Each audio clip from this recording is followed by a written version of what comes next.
नमस्कार नागरिकांनो, आज आपण फार महत्त्वपूर्ण माहिती या व्हिडिओमध्ये बघणार आहे। तर महाराष्ट्र शासनाच्या सर्व योजना, ज्याला आता सध्या नाव दिलेलं आहे योजना दूत, लोक कल्याणकारी योजनांची माहिती। तर बघा, अनुलोम या संस्थेद्वारे हे विकसित केलेलं आहे। श्री स्वानंद ओक यांचे अध्यक्ष आहेत आणि श्रीमती सुजाता मराठे हे यांचे सचिव आहेत। या पद्धतीचं यांनी एक PDF फॉर्मॅट या ठिकाणी तयार केलेला आहे। तर बघा, याला आपण स्क्रॉल करूया। स्क्रॉल केल्यानंतर पहिली जी योजना आहे ती आहे विशेष अर्थसहाय्यामध्ये येते, ती संजय गांधी निराधार अनुदान योजना। तर बघा, या योजनेचे उद्देश काय आहे? समाजातील दुर्बल घटकांना अर्थसहाय्य मिळायला हवे। तर याचे लाभार्थी बघा कोण आहे? विधवा, दिव्यांग, दुर्धर, आजारग्रस्त, अनाथ, परित्यक्ता, देवदासी, अत्याचारित महिला, वेश्या व्यवसायापासून मुक्त महिला, तुरुंगातून शिक्षा भोगत असलेल्या कुटुंब प्रमुखाच्या पत्नीस किंवा 35 वर्षावरील अविवाहित निराधार स्त्री इत्यादी दुर्बल निराधार घटकमध्ये या योजनेचे लाभार्थी आहेत। आवश्यक कागदपत्रे बघा कोणते आहे?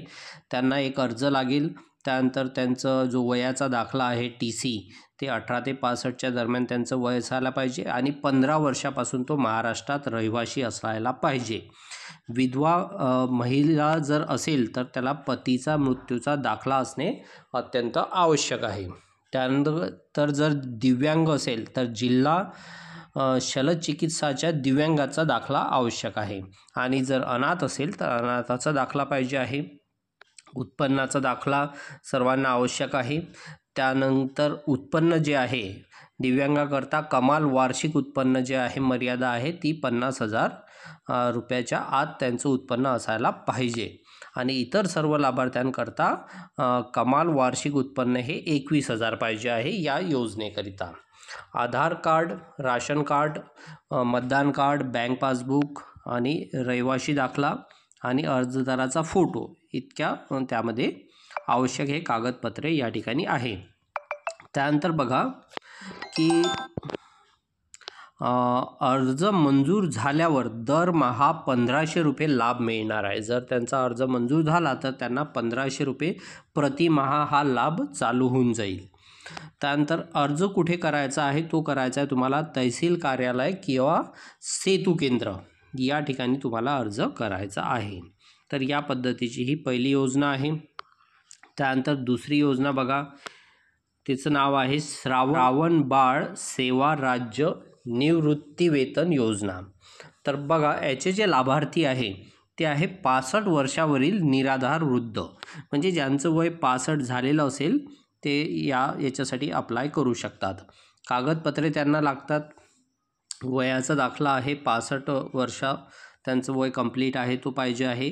15 वर्षासाठी त्यांचा महाराष्ट्राचा रहिवासी दाखला पाहिजे आहे। उत्पन्नाचा दाखला पाहिजे आहे 21,000 रुपये त्यांचं उत्पन्न पाहिजे। आधार कार्ड, राशन कार्ड, मतदान कार्ड आणि बँक पासबुक हे कागदपत्रे आपल्या घरी असतात आणि अर्जदाराचा फोटो पाहिजे आहे। यांनासुद्धा अर्ज मंजूर झाल्यावर दरमहा 1,500 रुपये हा इतका लाभ मिळणार आहे आणि तहसील कार्यालय किंवा सेतू केंद्रामध्ये जाऊन तुम्ही हा फॉर्म भरू शकता। त्यानंतर बघा, तिसरी योजना आहे इंदिरा गांधी राष्ट्रीय वृद्धापकाळ निवृत्ती वेतन योजना। तर जशी आता आपण वर जी योजना बघितली त्याच पद्धतीची ही योजना आहे, परंतु ही इंदिरा गांधी राष्ट्रीय वृद्धापकाळ आहे। या पद्धतींची यांचे नावं आहेत। तर यामध्ये बघा 65 वर्षावरील निराधार वृद्ध चालेल लाभार्थी। कागदपत्रे त्यांना लागेल वयाचा दाखला 65 वर्षावरील अर्जदार आणि BPLचा दाखला लागेल त्यांना, दारिद्र्य रेषेचा दाखला। त्यानंतर बघा, किमान 15 वर्षापासून महाराष्ट्रात राहत आहे त्याचा रहिवासी। त्यानंतर आधार कार्ड, राशन कार्ड, मतदान कार्ड, बँक पासबुक आणि रहिवासी दाखला आणि फोटो हे त्यांच्या घरीच असतात आणि अर्ज मंजूर झाल्यावर दरमहा 1,500 रुपये इतका हा त्यांना लाभ मिळणार आहे। त्यानंतर बघा, पुढची योजना आहे इंदिरा गांधी राष्ट्रीय विधवा निवृत्तीवेतन योजना। तर ही विधवा लोकांसाठी, विधवा महिलांसाठी ही योजना आहे। तर याच्यासाठी दारिद्र्य रेषेखालील विधवा महिला या लाभार्थी राहतील। आवश्यक कागदपत्रे जे आहे ते बघा, वयाचा दाखला लागेल त्यांना 40 वर्षापासून ते 79 वर्षापर्यंत, आणि विधवा महिला अर्जदाराचा पतीचा मृत्यू दाखला व मोठ्या मुलाचा वयाचा दाखला आवश्यक आहे। याकरता किमान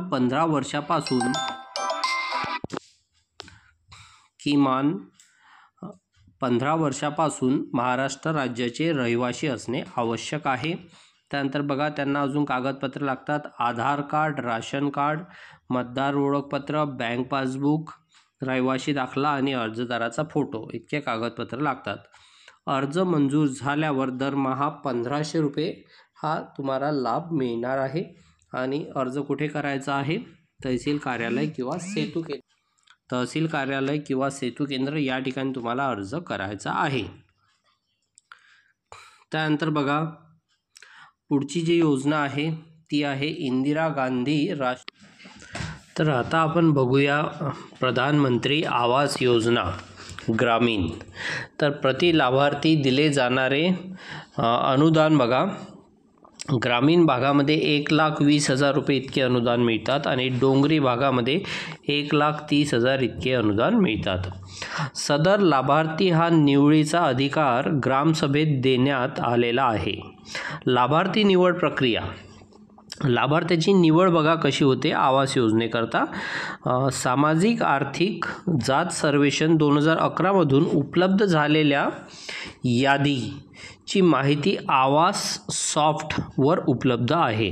तर जी वेबसाईट आहे त्या वेबसाईटवर त्यांची जे यादी आहे ती उपलब्ध आहे। सदर याद्या ग्रामसभेपुढे ठेवून त्यातून पात्र लाभार्थ्यांची निवड करण्यात येते।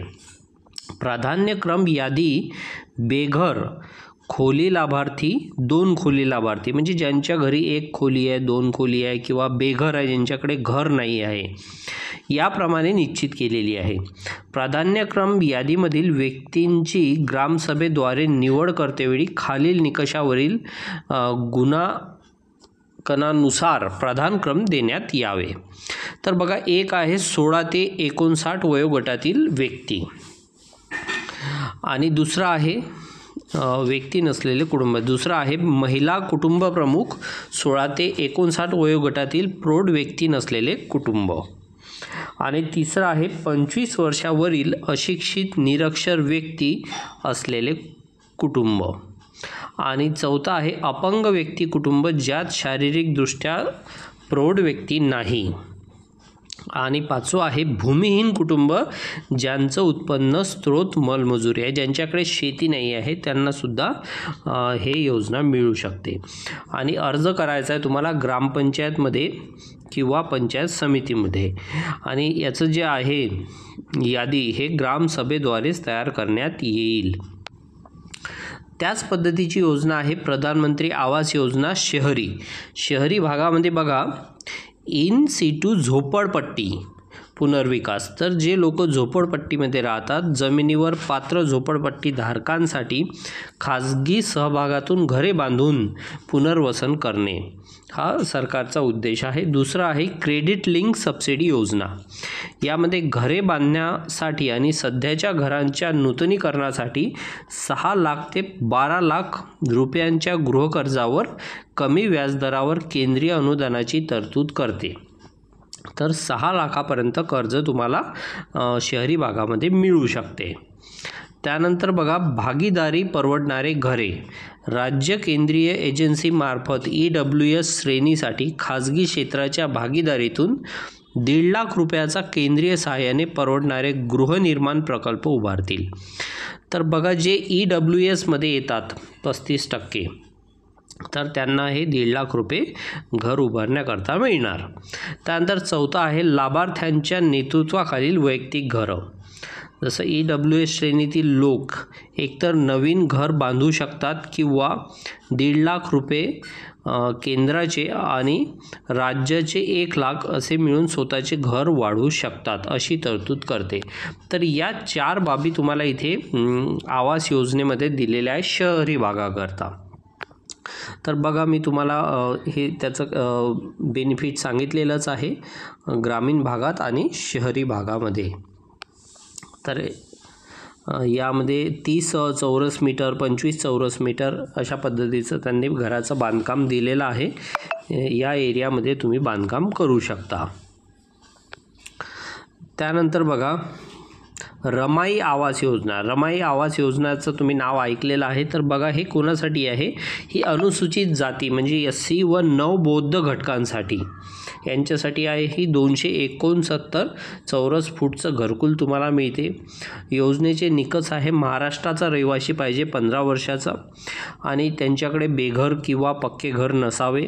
लाभार्थी सामाजिक आर्थिक जात सर्वेक्षण प्राधान्यक्रम यादीच्या GPL बाहेरील असावा आणि लाभ जो आहे तो तुम्हाला 1,32,000 इतका मिळणार आहे ग्रामीण भागात आणि डोंगराळ भागात तुम्हाला 1,42,000 इतका मिळणार आहे. शहरी भागामध्ये 2.5 लाखापर्यंत तुम्हाला लाभ मिळू शकतो.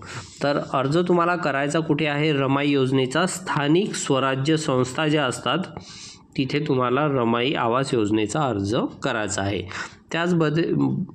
त्यानंतर आहे प्रत्येकांच्या जातीनुसार तुम्हाला इथे दिलेला आहे. जसं अनुसूचित जमाती आहे, शबरी, पारधी, आदिम आवास योजना त्यांच्यासाठी काढलेली आहे. त्यांनासुद्धा 1.5 लाखापर्यंत 1,32,000 ग्रामीण भागात आहे, डोंगराळ भागात आहे 1,42,000 आणि शहरी भागात आहे 2.5 लाख.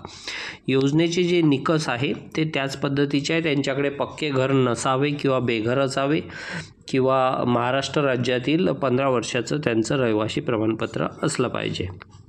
या पद्धतीचं हे तुम्हाला दिलेले आहे. त्यानंतर यशवंतराव चव्हाण मुक्त वसाहत हे सुद्धा एक घरकुल योजना काढलेली आहे. ही जी आहे ही सुद्धा स्थानिक स्वराज्य संस्थेमध्येच तुम्हाला त्याच पद्धतीचं आहे.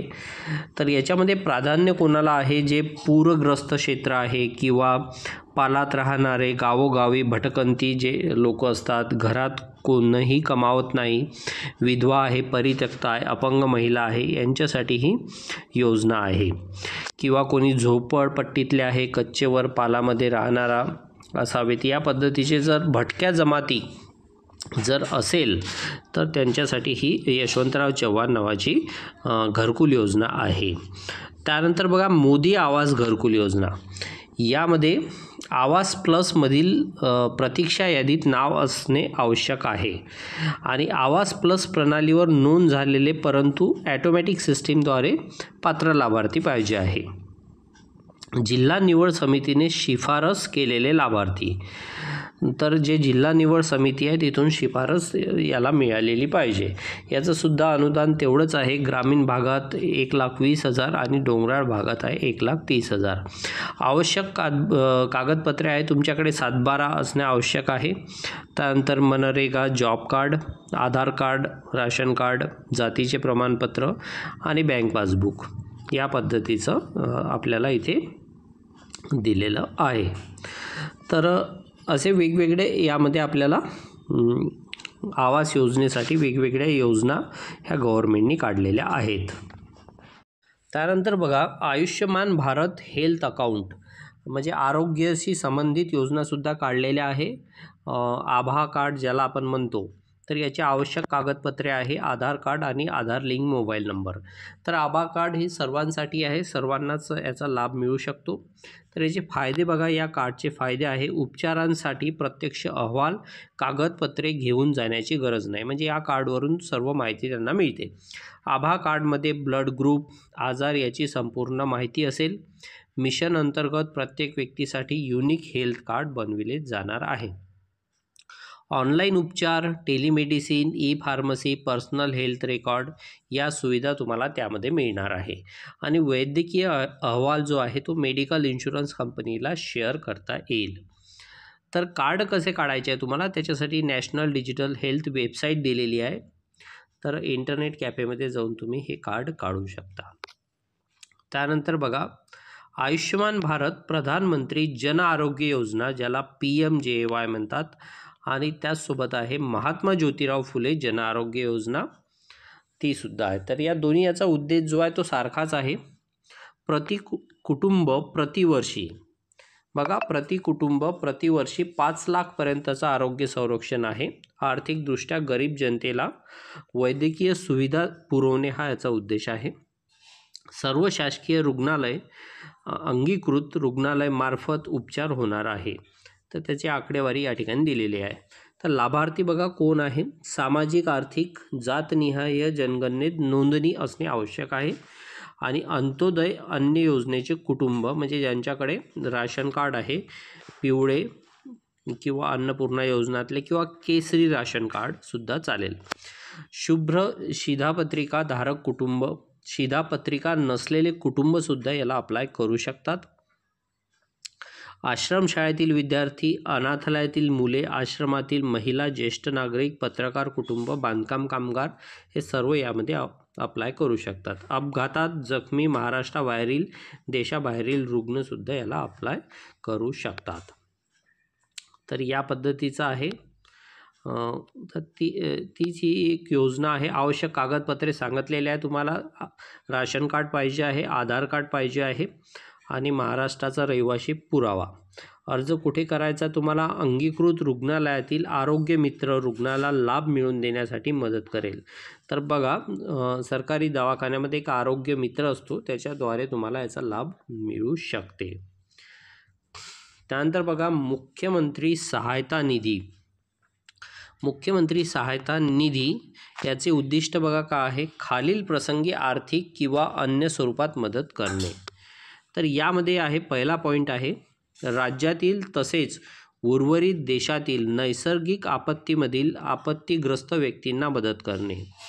जातीय दंगलीत मृत व्यक्तीच्या वारसदारांना तसेच ज्यांना दुखापत झालेली आहे किंवा ज्यांच्या मालमत्तेत नुकसान झालेलं आहे अशांना सुद्धा ती सहायता निधी मिळू शकते.